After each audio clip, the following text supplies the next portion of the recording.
Liquid सारखे bathroom करतोय का? त्यासोबतच थोडा पांढरीशी उलटी. उन्हाळ्यामध्ये तुमचा डॉग सुद्धा लिक्विड सारखे बाथरूम करतोय का? त्यासोबतच थोडा पांढरीशी उलटी बी करतोय का? आणि खाणं त्याचं कम झालंय उन्हाळ्या सीझन मध्ये. त्याचे भरपूर कारण असतात बघा. पहिलं कारण लूज मोशनचं असतं बघा.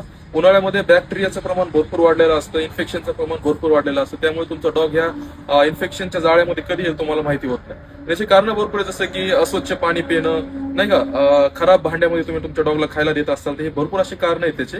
या कारणामुळे तुमच्या डॉगला लूज मोशन होऊ शकतं. आणि त्यामध्ये जर तुम्ही त्याचं वॅक्सिनेशन केलं नाही, यामध्ये भरपूर असं घाबरायचं कारण आहेच. आता याच्यावर तुम्हाला फर्स्ट एड म्हणून काय करायचं बघा. तुम्हाला पहिलं तर त्याचं नाही का खाणं 24 तासासाठी बंद करायचं. जर तुमच्या डॉगचे लूज मोशन भरपूर प्रमाणात होत असेल तरच 24 तासासाठी बंद करून तुम्हाला त्याला फक्त दही द्यायचंय आणि ते पण थोड्या प्रमाणामध्ये. त्यामध्ये तुम्ही भोपळा मिक्स करून दिला तर बेस्टच आहे. आणि त्यानंतर समजा तुम्ही त्याला मार्केटमध्ये जाऊन ह्युमन मेडिकल O2 सिरप तुम्हाला स्क्रीनवर दिसत असेल, हे O2 सिरप तुम्हाला आणायचे. हे तुमच्या डॉगच्या एजच्या हिशोबाने तुम्हाला, समजा तुमचा डॉगची 40 ते 50 दिवसाच्या आत असेल, तुम्हाला 2 ml त्याला द्यायचे. आणि त्यानंतर त्याला पूर्ण 24 तासासाठी तुम्हाला निरीक्षणाखाली ठेवायचे.